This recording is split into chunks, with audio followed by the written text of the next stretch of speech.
B 8, सी 10, D 2। 4 है। कुछ लोग 4 बता रहे हैं, कुछ लोग 8 बता रहे हैं। इसका मतलब 2 आंसर आ रहा है। अगर 2 आंसर आ रहा है इसका मतलब कोई ना कोई तो गलत होगा ही।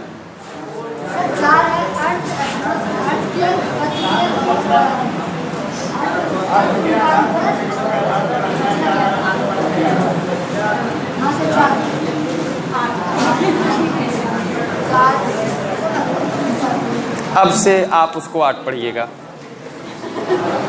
ठीक है। अब इन सभी शब्द भेदों को अलग अलग वर्गीकरण के आधार पर अलग अलग उसकी संख्या निर्धारित की गई है। अगर आपसे ये पूछा जाए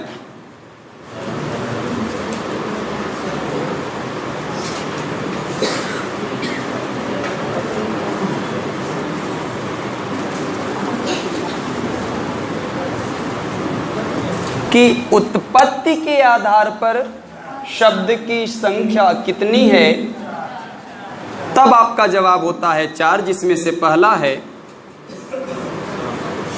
तत्सम शब्द, वहीं दूसरा है तद्भव शब्द, वहीं तीसरा है देशज शब्द, वहीं चौथा है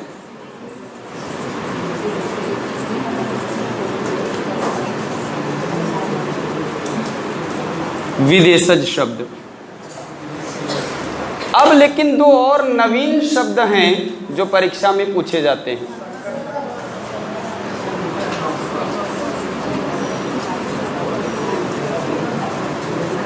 संकर शब्द और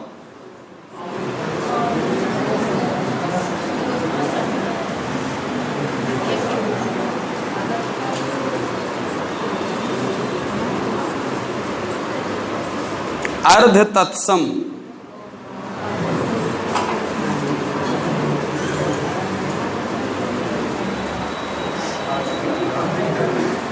आया समझ में? अभी युवा विकास कल्याण अधिकारी में अर्ध तत्सम से एक क्वेश्चन आया हुआ था।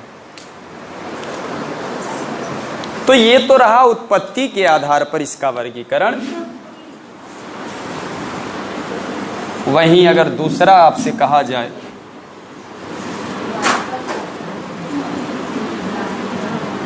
व्युत्पत्ति, रचना या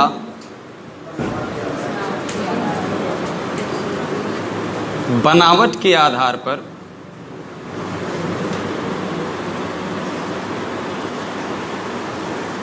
ज्यादा बड़ा तो नहीं हो गया?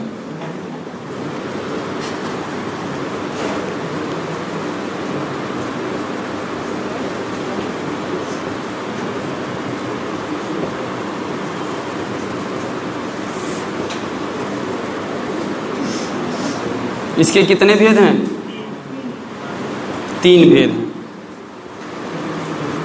पहला रूढ़ शब्द, दूसरा यौगिक शब्द और तीसरा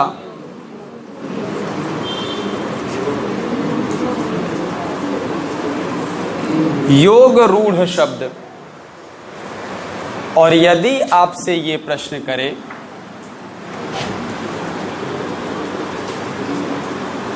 अर्थ के आधार पर,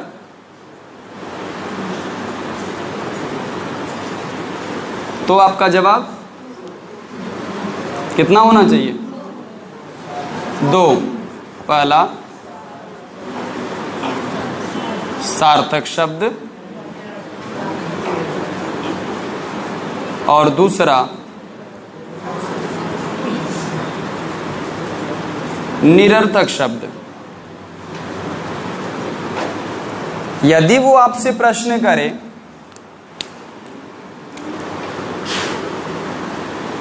शक्ति के आधार पर,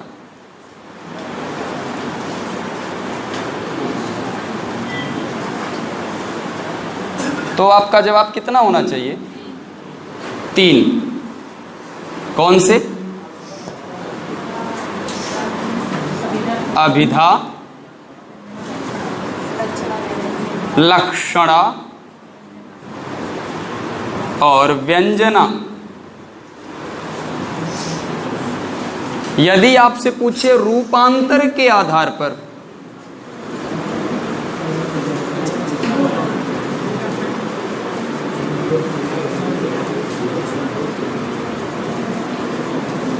तो इसके 2 प्रकार हैं। पहला विकारी और दूसरा अविकारी।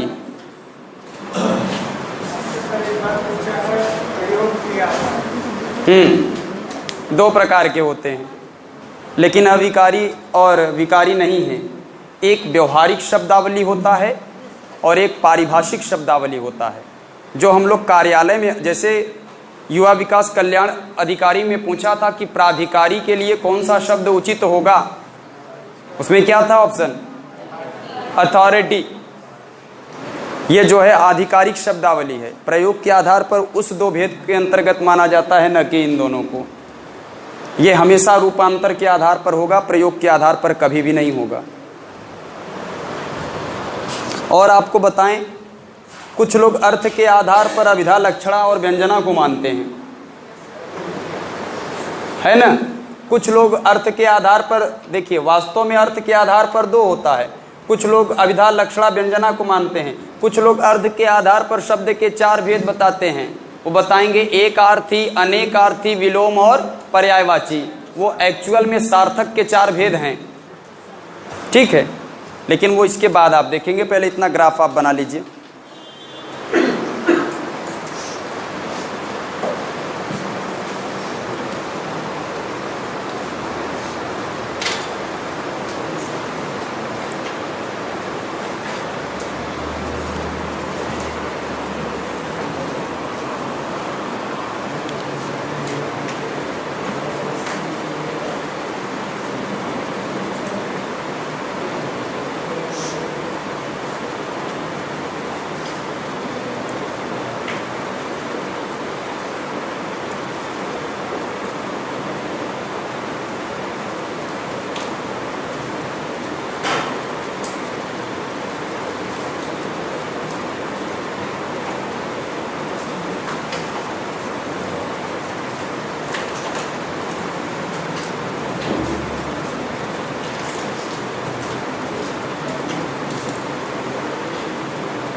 मिटा दिया जाए।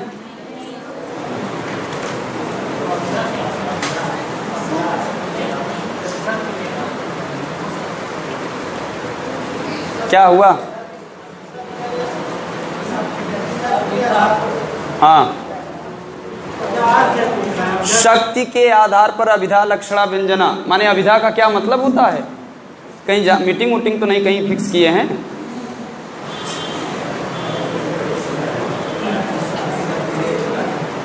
पेशेंस रखिए, अभी इसके बारे में बड़ा आराम से बताया जाएगा, पूरे विस्तार से। ये खत्म नहीं हुआ है, अभी शुरू भी नहीं हुआ है ये।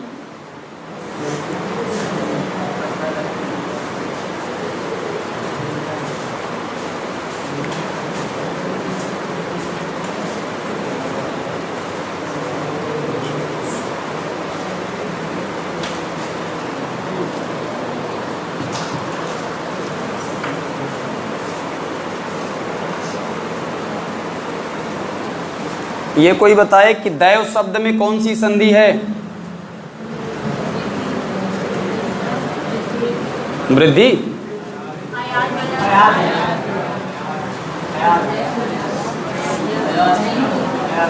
पहले तो ये डिसाइड करिए कि इसमें संधि होगी कि नहीं होगी।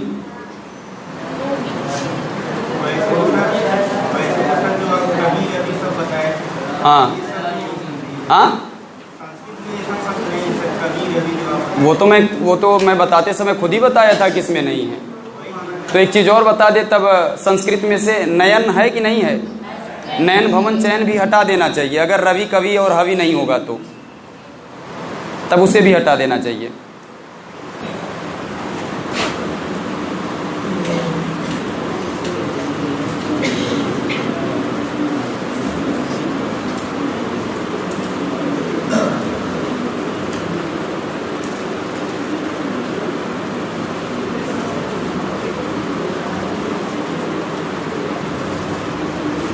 जिसमें पहला है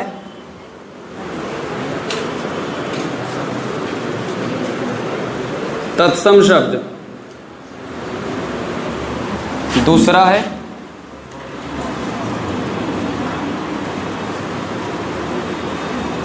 तद्भव शब्द,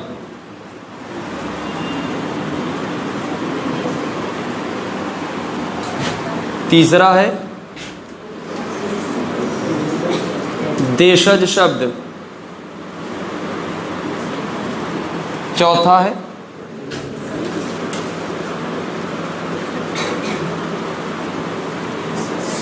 विदेशज शब्द। अब देखिएगा, जैसे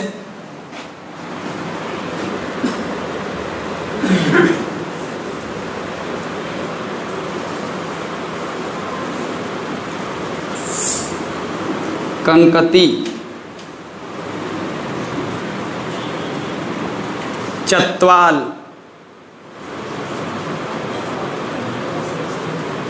गृह, चूर्ण, कंटक, पुष्प, अक्षोट,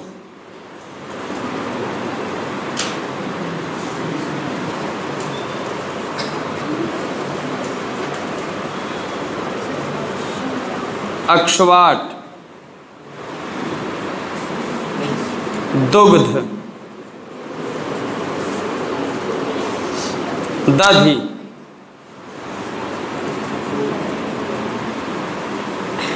इत्यादि।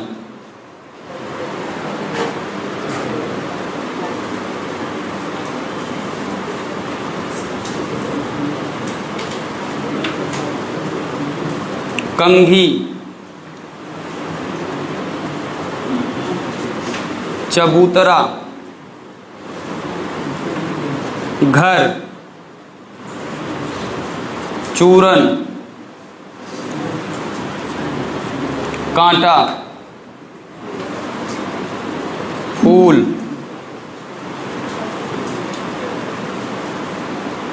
अखरोट,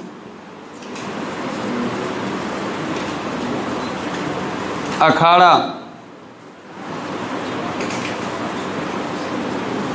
दूध, दही इत्यादि देशज। जैसे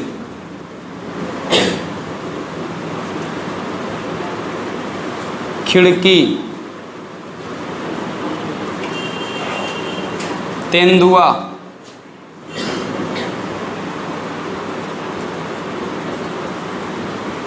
डिबिया, ठेठ, खिचड़ी, पगड़ी, डोंगा,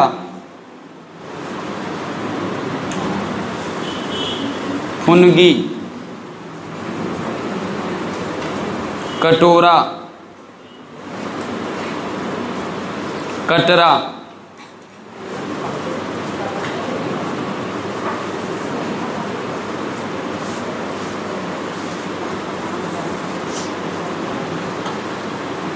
गद्दा,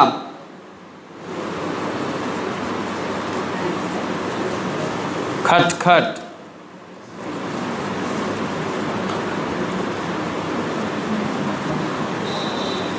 धड़ाधड़ इत्यादि। जैसे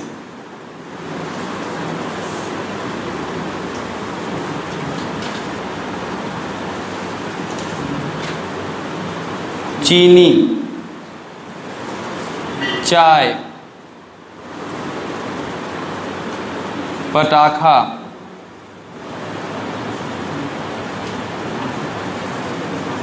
रिक्शा,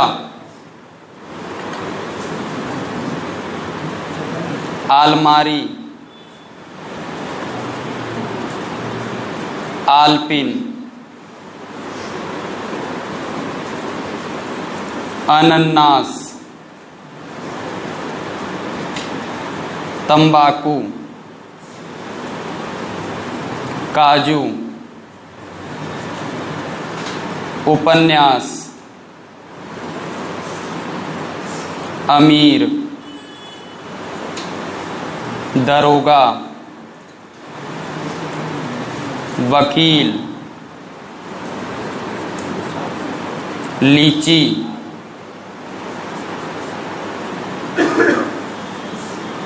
कारतूस,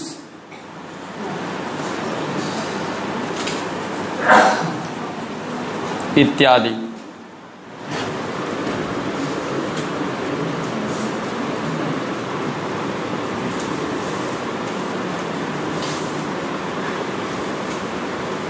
शंकर शब्द,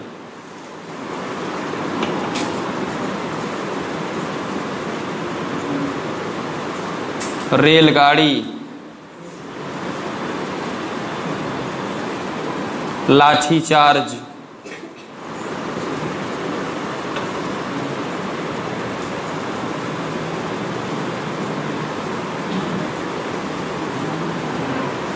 अर्ध तत्सम,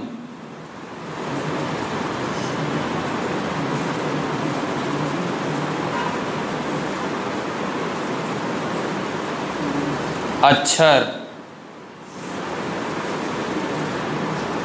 चंदर,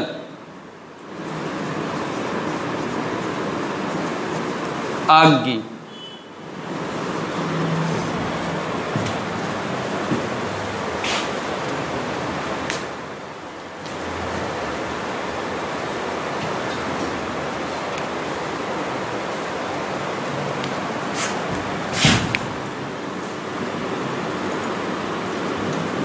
देशज में जूता भी जोड़ लीजिएगा।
हाँ, क्या हुआ?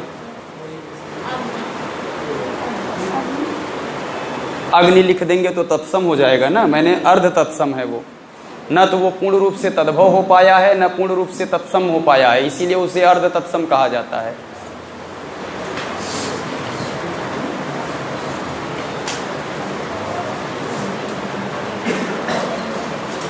कहिए।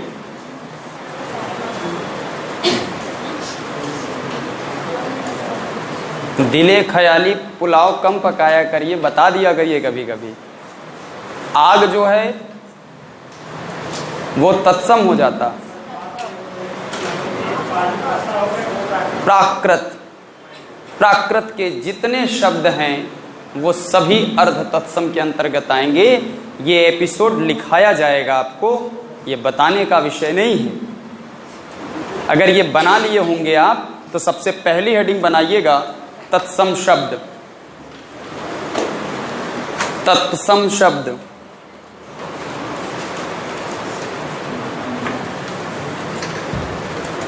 में लिखिएगा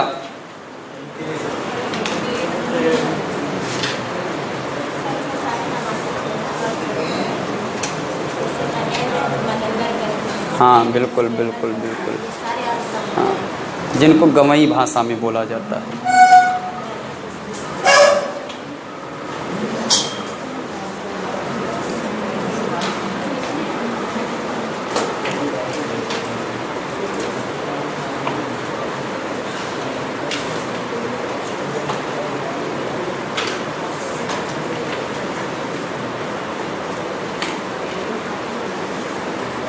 चलें बताएं, शुरू करें। लिखिए, ऐसे शब्द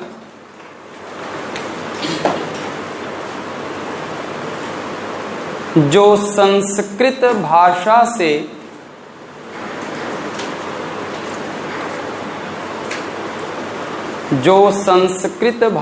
से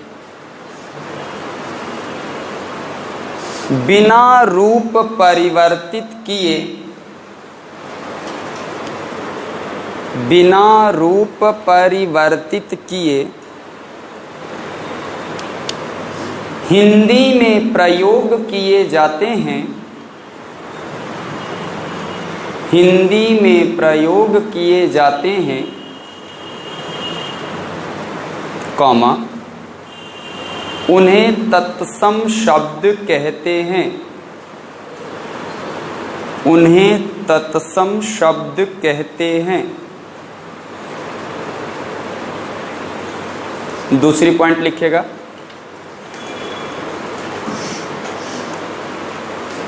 इनका प्रयोग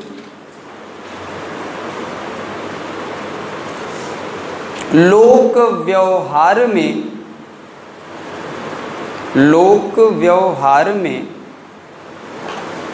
न के बराबर किया जाता है, न के बराबर किया जाता है।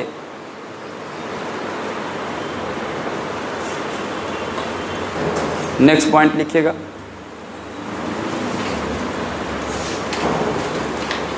तत्सम शब्दों के उच्चारण में,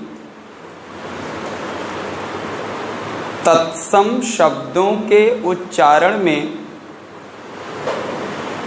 तद्भव की अपेक्षा, तद्भव की अपेक्षा कठिनाई का अनुभव होता है, कठिनाई का अनुभव होता है।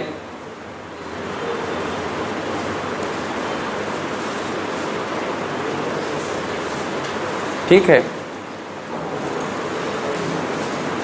जैसे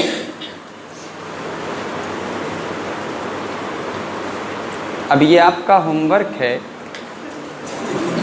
कि कम से कम 50 शब्द आप ऐसे लिखें जो कि तत्सम हो।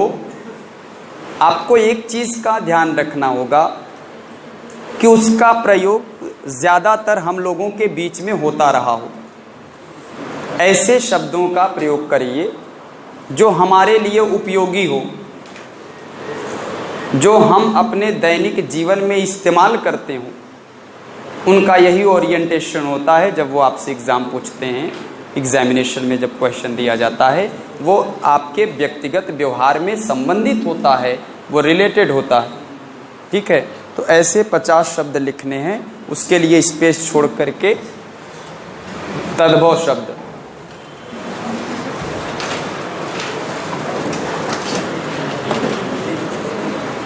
हालांकि मैं आपको शीट प्रोवाइड कराऊंगा इन सब का, लेकिन जब आप खुद चुन करके लिखेंगे तो वो चीज़ें आपके जहन में बनी रहती हैं।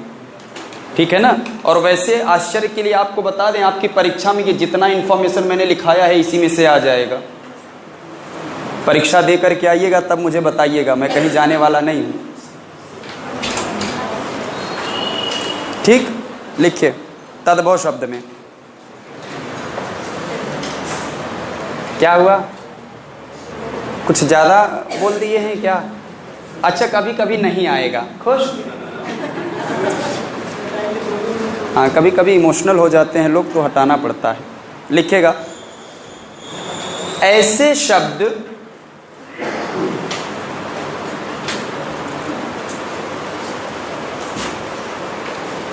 जो संस्कृत भाषा के हैं, जो संस्कृत भाषा के हैं तथा थोड़ा रूप परिवर्तित करके, तथा थोड़ा रूप परिवर्तित करके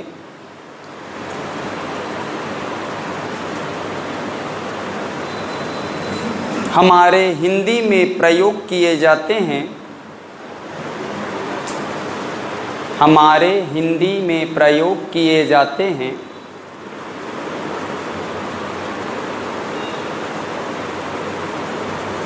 कॉमा तद्भव शब्द कहलाते हैं,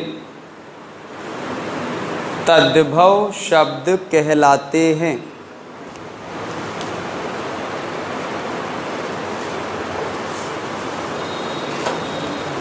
हो गया।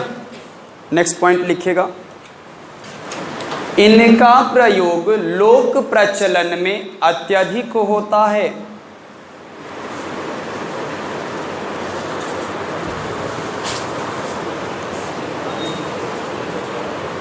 इनका प्रयोग लोक प्रचलन में अत्यधिक होता है। नेक्स्ट पॉइंट, तत्सम शब्दों की अपेक्षा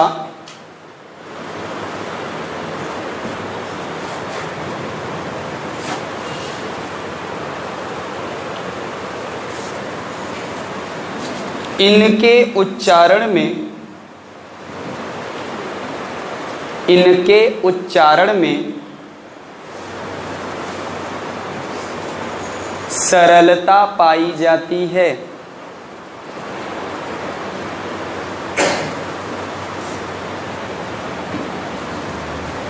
जैसे जिन शब्दों को आप तत्सम के रूप में लिखेंगे उनका तद्भव भी आपको ही लिखना है। अब देखिए, माता जी को अगर आपसे कंघी मंगानी होगी तो आपसे ऐसा नहीं कहेंगे, बेटा जरा कंकती लेते आओ। और कंकती की अपेक्षा कंघी ज़्यादा आसान है। गांव में जाकर के कह दीजिए कि सभी बूढ़े चत्वाल पर बैठे हैं, लोग सोचेंगे कौन सा नया जानवर आ गया जहां चढ़कर बैठे हैं। ये जो गांव के बूढ़े होते हैं, ये गांव के सीसीटीवी कैमरा होते हैं, लाइव कैमरा होते हैं। किसके घर में कौन आया, कौन गया, कितना मिठाई लाया, वो स्कैनर विद वेट मशीन भी रखे रहते हैं।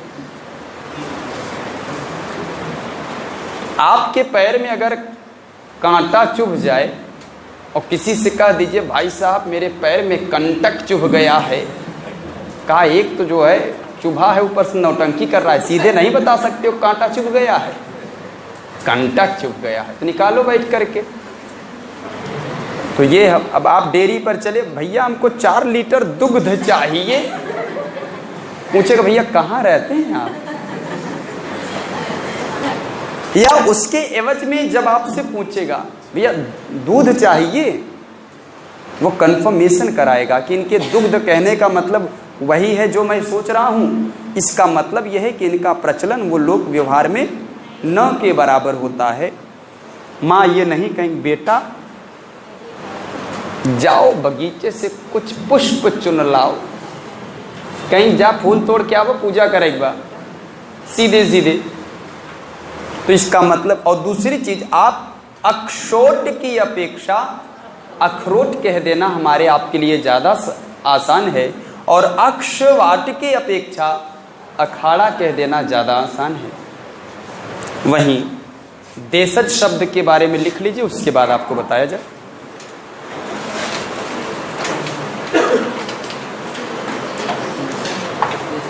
देशज शब्द हेडिंग बना लीजिए, लिखिए।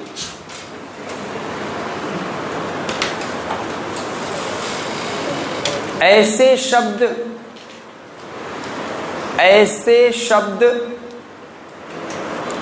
जिनका तत्सम रूप नहीं पाया जाता, जिनका तत्सम रूप नहीं पाया जाता, देशज शब्द कहलाते हैं। नेक्स्ट पॉइंट लिखिएगा। देशज ऐसे शब्दों को कहा जाता है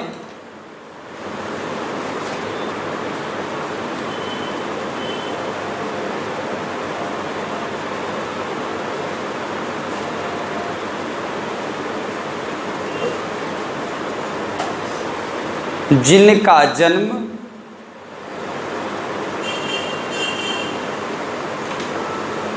भारत के किसी गांव अथवा कस्बे में हुआ होता है,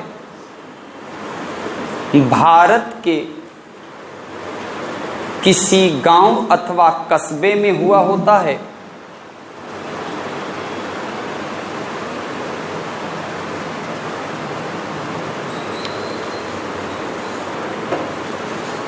नेक्स्ट पॉइंट,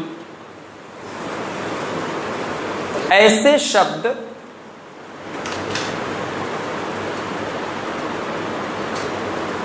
जिनकी उत्पत्ति का पता नहीं चल पाता,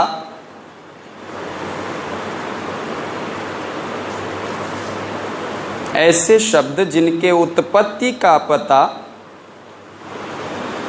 नहीं चल पाता देशज शब्द कहलाते हैं। वो इनमें से किसी भी प्रकार का स्टेटमेंट बना करके आपको दे सकता है। एक भाषाविद हैं जिनका नाम है हेमचंद।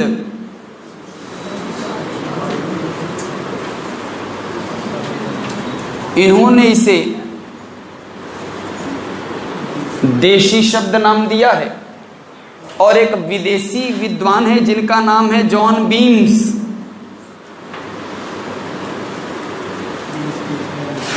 वो इसे अनार्य स्रोत बताते हैं। भारत में पहले एक जातियां रह करती थी जिसे आर्य कहा जाता था, और ऐसा माना जाता था कि आर्य लोग प्रायः शुद्ध संस्कृत निष्ठ खड़ी बोली में बात किया करते थे। तो इसका मतलब यह है कि आर्यों के द्वारा अगर बोली गई कोई भाषा थी तो वो दैवीय भाषा थी, देववाणी थी, अर्थात संस्कृत भाषा थी। और अगर ऐसे शब्द जिनका तत्सम नहीं होता है, इसका मतलब वो तद्भव हैं, वो देशज हैं, वो देशज हैं, क्योंकि तद्भव शब्दों का तत्सम रूप अनिवार्य रूप से मिलेगा ही मिलेगा। तो इसका मतलब ये है कि अगर ऐसे शब्द जो अनार्य द्वारा नहीं बोले गए हैं, इसीलिए उन्होंने इसके आधार पर इसका वर्गीकरण करते हुए कहा कि ये सभी अनार्य स्रोत हैं। और देखिए, ये सब इतने उपयोगी शब्द हैं कि गांव घर कस्बे के लोगों ने किसी वस्तु को देखा और उन्होंने उसका नाम दे दिया। जैसे खिचड़ी है, भैया पेड़ के एकदम नोक पर ऊपरी सिरे पर बैठे हैं, फुनगी चढ़ा है, देखा तो फुनगी। और ये इतना पॉपुलर हो गया कि हम लोग इसका प्रयोग करते चले आए, इसका परित्याग करने में बड़ी आसानी का अनुभव हम लोग नहीं कर पाए, जिसके कारण नहीं किया जा सका। तो ये प्रयोग में अपना योगदान बनाए रखे और आज तक हम इसको करते चले आ रहे हैं। और एक चीज़ ध्यान दीजिएगा, ऐसे मैं 1000 से ज़्यादा शब्द जानता हूँ जो देशज हैं, लेकिन परीक्षा में आपसे सिर्फ वही पूछा जाएगा जो विद्वानों ने दिन 2, 4, 10 का कलेक्शन आपके बुक में किया है, और उसमें भी जो बेहद इम्पॉर्टेंट हैं सिर्फ वही। और इस प्रश्न जब देशज जैसे शब्द आपको दिए जाते हैं तो वो ये एक्सपेक्टेशन नहीं रखता है कि आप सही बता ही लेंगे। वो ये जानना चाह रहा होता है कि क्या यहाँ तक का विचार आपका गया है कि नहीं, क्या आपने इस तरीके से इसको पढ़ा है कि नहीं। यही उनका उद्देश्य होता है। तो जैसे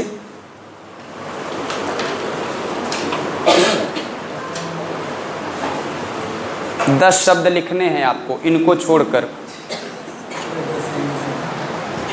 10 ऐसे शब्दों को लिखना है जो इनको छोड़कर होना चाहिए। नेक्स्ट हेडिंग बना लीजिएगा। हाँ, लोटा है, बाल्टी है, लाठी है। हाँ चलो आ जाओ।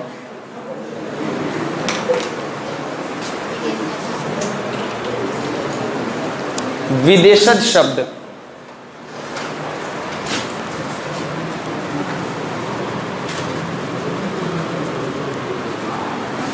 लिखिए ऐसे शब्द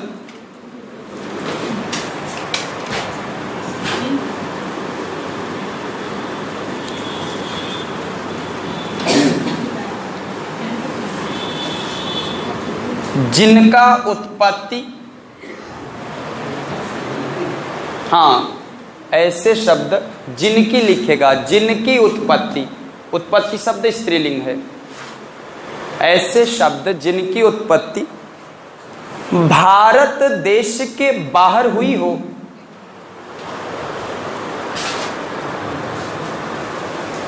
भारत देश के बाहर हुई हो, कॉमा विदेशज शब्द कहलाते हैं। विदेशज शब्द कहलाते हैं। इनका मुख्य काम क्या होता है जानते हैं? हमारे शब्दकोश को बड़ा करना, बृहत कराने में जो है बहुत बड़ा योगदान है। और आपका होमवर्क क्या है? एक तो ऑलरेडी मैंने दिया ही है विदेशज शब्द। अब आपको कुछ जोड़ना भी है, कुछ चाइनीज शब्द लिखने हैं, माने चीनी भाषा के शब्द। कौन है ये नहा धोकर के मेरे पीछे पड़ गया है?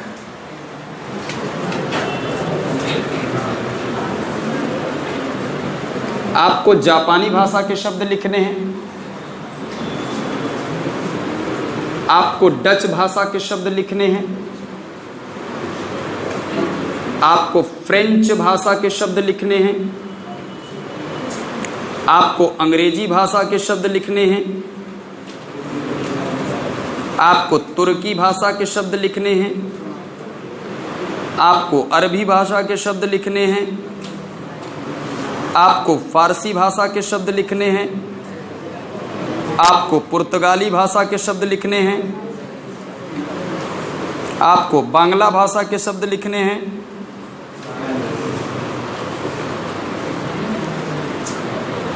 जिसमें ये जो तुर्की है, अरबी है, फारसी है, इनके ज़्यादा से ज़्यादा आप लोग 20-20 शब्द लिखिएगा। पुर्तगाली के आप लोगों को 15 शब्द लिखने हैं। बाकी चाइनीज भाषा के 5, जापानी के 5, डच के 5, फ्रेंच के 5, अंग्रेजी के 5 और बांग्ला के 3 शब्द लिखने हैं। क्या हुआ?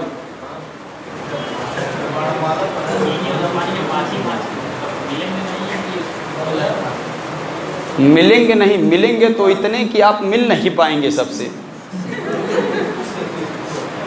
लेकिन सिर्फ उतने ही आप ढूंढ ही पाएंगे जितना एग्जाम में पूछा जाता है। और आप जिन 5 लोगों को सेलेक्ट करेंगे परीक्षा में वहीं से आएंगे। इसमें देख लीजिएगा, बहुत सारा शब्द आप लोग ऐसा ढूंढेंगे जो कॉमन हो जाएगा, और जो कॉमन होगा जान लीजिए वही परीक्षा में पूछे जाने की संभावनाएं सबसे ज़्यादा होती हैं, क्योंकि जो आपके लिए कॉमन है वही एग्जामिनर के लिए भी कॉमन हो जाता है। ठीक है। और देखिए, शब्द भेद मैं इसी स्टाइल में पढ़ाता हूं, और मेरे पास कोई दूसरा। दुखी हो गई क्या आप?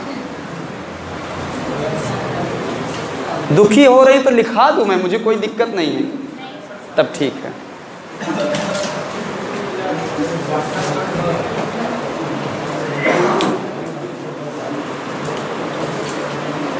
नेक्स्ट हेडिंग बनाइएगा, संकर शब्द। संकर शब्द लिखिएगा, ऐसे शब्द जिनका निर्माण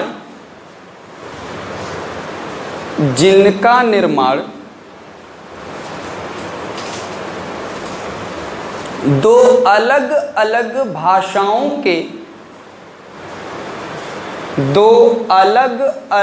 भाषाओं के शब्दों से मिलकर हुआ हो,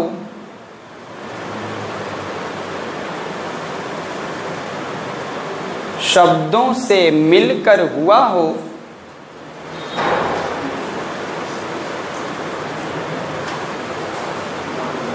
उन्हें संकर शब्द कहते हैं।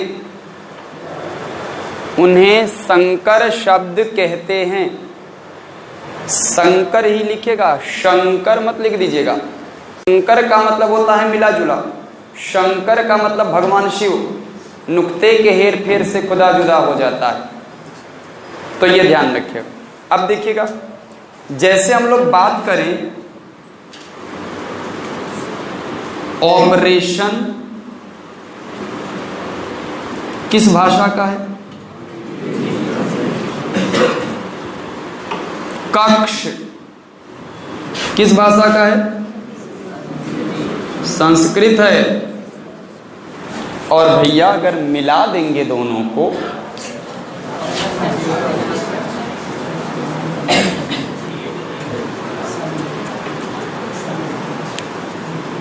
तो हम लोग लिखेंगे क्या?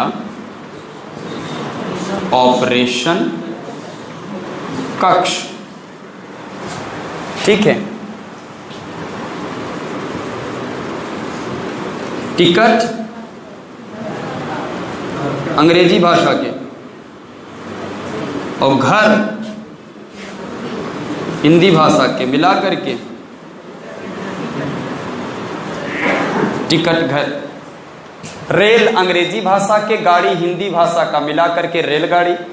लाठी हिंदी की, और चार्ज अंग्रेजी, लाठी चार्ज। माने ऐसे शब्द जिनका निर्माण दो अलग अलग भाषाओं के शब्दों से मिलकर हुआ हो, वो संकर शब्द के अंतर्गत आते हैं। ठीक है ना? ये लिखिएगा, जैसे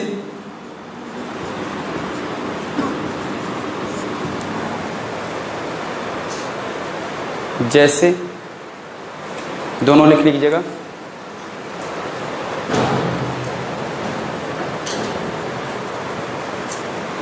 तो देखिए, 2 मैंने यहां लिखा दिया, तीसरा ये हो गया, चौथा ये हो गया। 6 आपको और लिखने हैं, 6 मोर।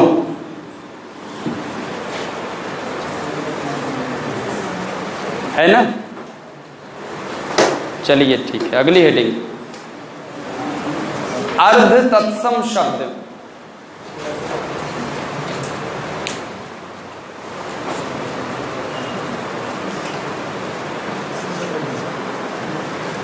ऐसे शब्द जो प्राकृत भाषा के हैं, जो प्राकृत भाषा के हैं, जो प्राकृतिक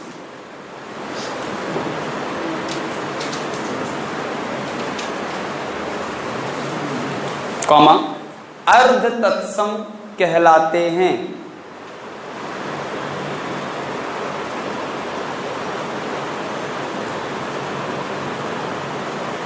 अर्ध तत्सम कहलाते हैं। नोट में एक पॉइंट लिखिएगा, न तो पूर्ण रूप से तद्भव होते हैं, न तो पूर्ण रूप से तद्भव होते हैं,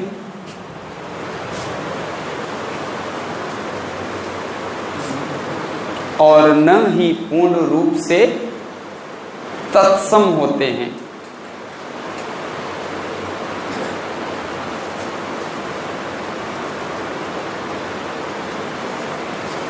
इसीलिए इसे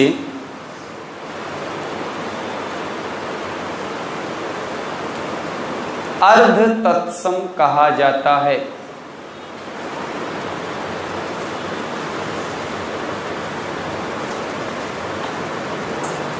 जैसे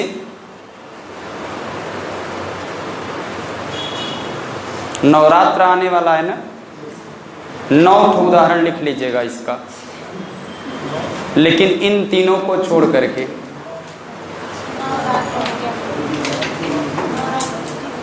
नौ उदाहरण ऐसा लिखिएगा जो अर्ध तत्सम के होंगे। नहीं नहीं नहीं, नवरात्रि तत्सम शब्द है, लगने वाला है। मैंने कहा